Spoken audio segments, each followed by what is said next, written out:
Since childhood, we have been taught that we should think about the future, although not everyone, which is correct in principle, because only extremely irresponsible people who have many problems in their lives because of this can live one day at a time. And when we grow up and start working, we are encouraged to think about our own old age, that is, about retirement. And this is also correct. The only question is how to think about it. If you knew, friends, how my parents and the older generation at work used to buzz all my ears with this pension when I worked in a state-owned company. And I, a fool, listened to them, thinking that they were teaching me the right things, but not thinking about exactly how I should take care of my future. But now, having wised up, I understand that I shouldn't count on retirement. Even if it is paid when I reach retirement age, I am sure that it will be impossible to live on it. Maybe it will somehow survive, but not survive. Therefore, let's really think with you about tomorrow, about our old age, but with our own head. So, pension. Pension is generally a topic that is similar to a fairy tale about the afterlife, about life in paradise. Now live according to your conscience, honestly, keep God's commandments, do not sin, and then, when you die, you go to heaven. That's where real life will begin. Eternal bliss. Looks like nonsense, doesn't it? So things are the same with pensions. They tell you, work hard, work honestly, don't receive your salary in an envelope, deduct money for your pension, and then, when you grow old and retire, the state will take care of you. It will pay you a good pension and you will live. Yeah, you'll live, God willing, if you survive.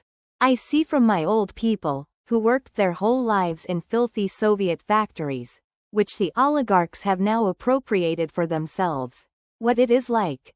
This life is retired. And, of course, no one taught anyone how to save money for old age, so that nothing would happen to it. And now they don't teach.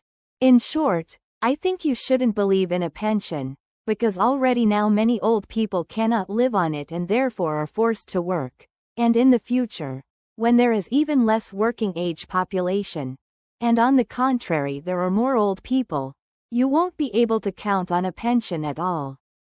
Many countries are getting old and our country is also dying out, so who will work for us when we get old?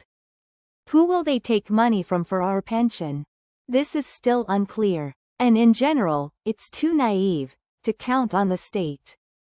Don't you think so? And since we are doing so interestingly with this matter, then the question arises, why participate in all these state or any other programs related to pensions at all, at least voluntarily, parting with the money earned with sweat and blood that we are offered to contribute to pensions, for the sake of an uncertain future? Moreover, you can see for yourself how these guys in jackets and ties manage our money. All these so-called effective managers are so effective that they cannot do anything without expensive oil. It seems to me that they are effective in only one thing, in using other people's money. For them, other people's money is easy money, which they love very much. So who can we entrust our funds to? Think for yourself. If we were also talking about some Western country, where people, of course, are also deceived, but where it still makes sense to save for retirement, because you know that this money will not go anywhere and in old age it will go to you, then I could still believe in something. Although, I repeat, a lot of bad things happen there, they just don't talk about it much. But things are much worse for us. After all, you and I know how our dear and beloved state fulfills its obligations to the people. Just look at the third freeze of funded pension contributions at the moment. Well, that's how it happened. We are told we can't pay you your money. But the point is not even that the state is doing this to us, and it is very, very difficult to believe. That is not the problem. The state always behaves not in the best way, we are used to it. In general, the state, contrary to the opinion of some, arises not in order to serve the people, but in order to exploit the people. And it can do this, either through repression, violence, or through deception. Or, with the help of both. What do you prefer? So, the point is not that the state is somehow not entirely honest, and by promising to take care of us, it is not doing it very well. The point is that it has fewer and fewer opportunities to pay pensions. As I already said, the population of many countries in the world is aging, so there are fewer working people, and there are more old people who are counting on retirement. The retirement age has already been raised in Europe, and now they are talking about it in Russia. Only in Russia much fewer people live to retirement age, and pensions here are small. This is if we compare our country with Europe. And saving money for retirement by participating in all these government programs means simply giving your money to the state, in the hope that it will remember you later when it changes 10 times. And it, the state, will not pat the head on the one who is honest with it. It will rob such a person until he has nothing left. Why? Because the state is a very flexible concept. It consists of different influential groups, each of which has its own interests. And the power of the rich is not nearly as constant as it seems. Today the rich one, tomorrow after the redistribution of property the other will become rich, and having gained power, he will again change the rules of the game. The president may want to pay you a decent pension, but that doesn't mean other powerful people want the same. So when thinking about the state taking care of you, think about who do you understand by this word. In whom do you see the state? See for yourself how they care about our pension today. We don't even understand what they are offering us. They introduced some pension points with which nothing is clear. Well, just think about it yourself. What the hell are the points? Are we playing another stupid game on social networks to get some points? Points, bonuses, chips and other crap? We are talking about our pension, from real life, and therefore about real money, with which we will buy bread, milk, potatoes, so as not to die of hunger. We must know exactly, at least according to what rules our pension will be calculated, in real money, and not in some points. Otherwise, fear and anxiety will force us to live for today. In short, as long as it works out, I'm spinning and spinning, but I don't want to pay my pension.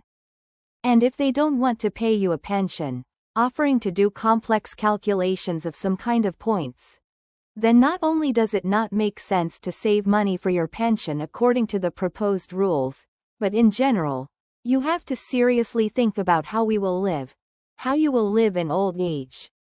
By the way, how are you going to live in old age? I'm not suggesting that you give up thinking about tomorrow, about your old age. I suggest you think about it correctly. Unfortunately, you can't count on the state.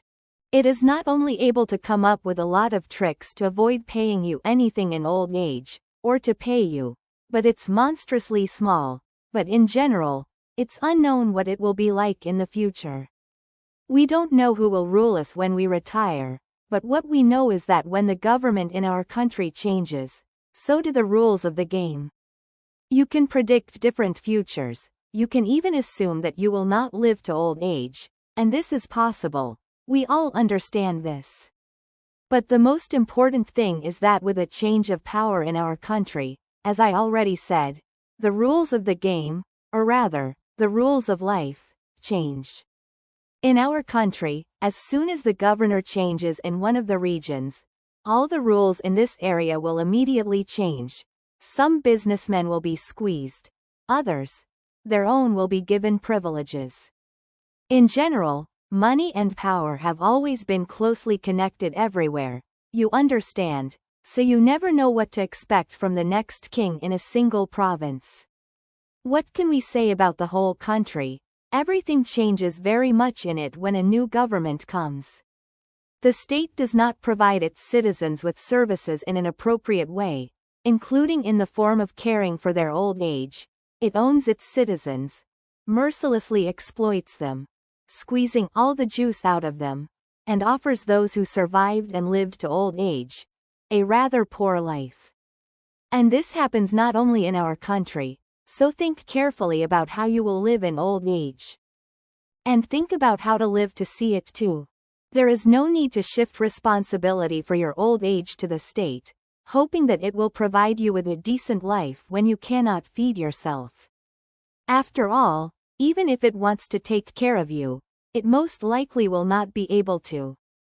If the demographic situation remains the same, my generation will not see a pension at all. I'm absolutely sure of this. If you haven't come up with anything yet about your old age, then I can offer you several options on how to prepare for it.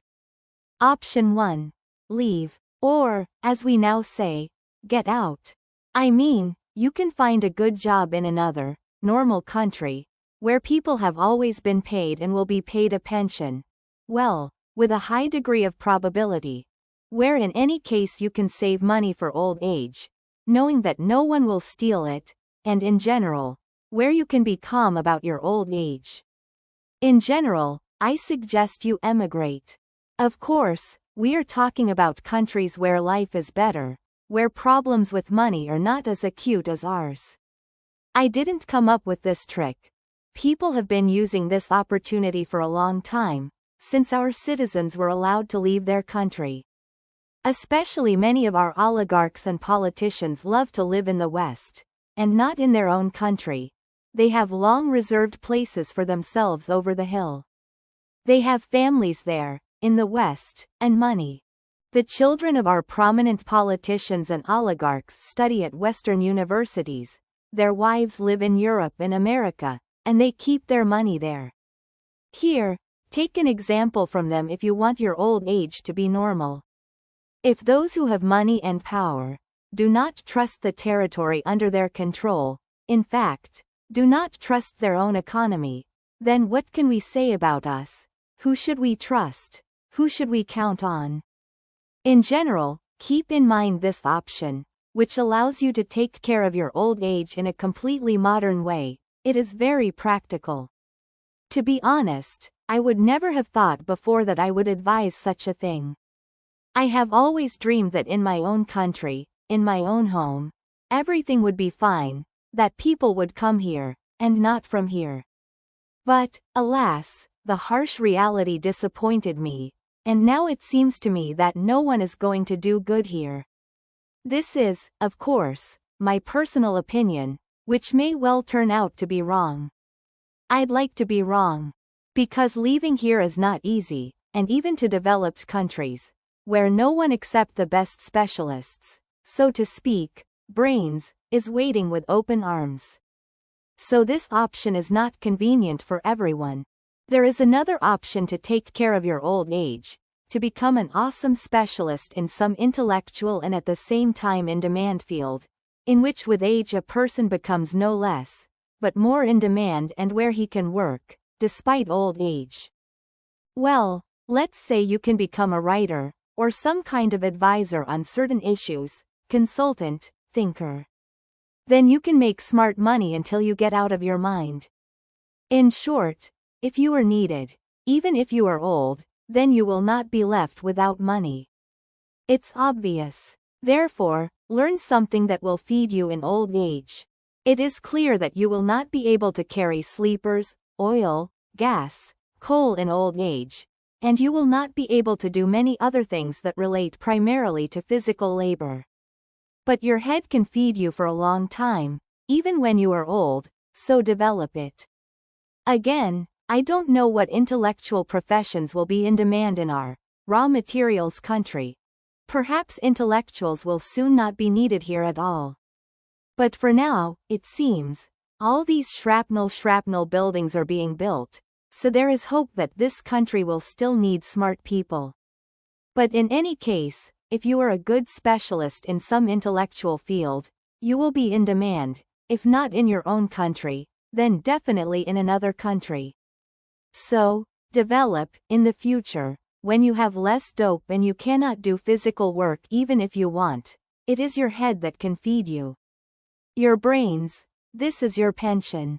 And the third option of caring for one's old age involves the birth and upbringing of normal children. Have children, raise and educate them so that they grow up to be normal people, not imbeciles, degenerates and fools, of whom there are plenty today, and they will take care of you, their beloved parents, with pleasure. But I repeat, children need to be raised, and not just given birth. Simply by giving birth to children and not raising them, people raise morons, freaks, scumbags, degenerates and whores, from whom they themselves then suffer. Such children will not take care of your old age, they will only drive you into a coffin faster.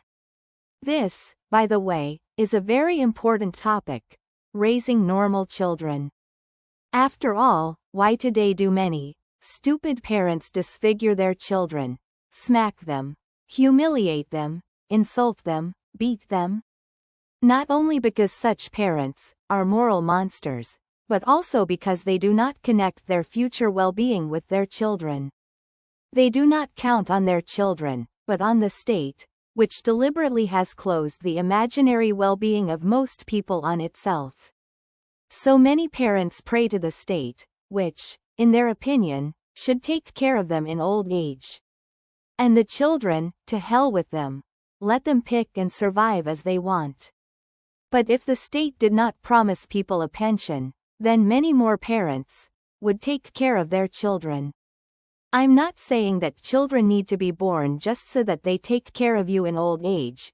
You just need to raise normal people who can take care of themselves. And if a person can take care of himself, thanks to competent upbringing and training, then will he forget about his parents? What are you talking about? Never. He will gladly help them because he will love them. So think about who you are giving birth to: future slaves for the system, who will work for it, and not for you, who will live in complete dependence on money, giving all their health for it, or still people, individuals who will be able and will want to take care of you in old age. This, in fact, is exactly how I suggest you take care of your old age. But saving money for it is not the best option. It will still be stolen or it will become worthless. I personally am absolutely sure of this. Although, if you save them in some reliable currency and keep them in a foreign bank, in a Swiss one, for example, as our oligarchs do, then this is a good option. Still, the same dollar, although depreciating, is not as fast as many other currencies, including ours. But here's where to get money in such quantities as to store it in a foreign bank. That's the question. You can't go there with your own pennies. However, this is certainly also an option. In general, I figured out one simple rule a long time ago. You can't take care of yourself. No one will take care of you. You can, if you want, continue to shift responsibility for your life and in particular for your old age, to the state. That's your business. But I would suggest that all those who are counting on retirement grow up and learn to take care of themselves. Perhaps I'm wrong, and the state will actually be able to take care of you and me in old age, and most importantly, will want to do this. But you know what? If it is deceiving us now in many matters, and not for the first time, then where is the guarantee that it will not do so in the future? There is no such guarantee and there cannot be. And taking the word of those who are basically very difficult to believe is simply stupid. I would really like to live in a normal state that cares about its citizens, in a state that does everything for the people, in a state in which you can safely save money for retirement, knowing that no one will steal or take it away from you. But my desire, apparently, is not consistent with the goals of those who, instead of caring for their citizens, prefer to deceive them. This, from my point of view, is a short-sighted approach to working with people, and such greed for money will ultimately result in the fact that the level of social trust in the country will be extremely low, which in turn will complicate its development. But let's not blame anyone for anything. You and I are not saints either, so we don't need to throw stones at others. It's better to draw the right conclusion from what we are seeing. And the conclusion is simple. You need to think about your old age yourself. with your own head. I think there is no need to save money for old age if you are not a millionaire who can afford to keep money in reliable banks. You need to prepare yourself for old age. You need to make yourself smarter in order to be in demand in old age. You need to give birth and raise children correctly so that they are normal. Then they will be able to take care of their parents, that is, you, and/or you need to leave for another country, in which they take care of the elderly. So much for the whole story about caring for tomorrow.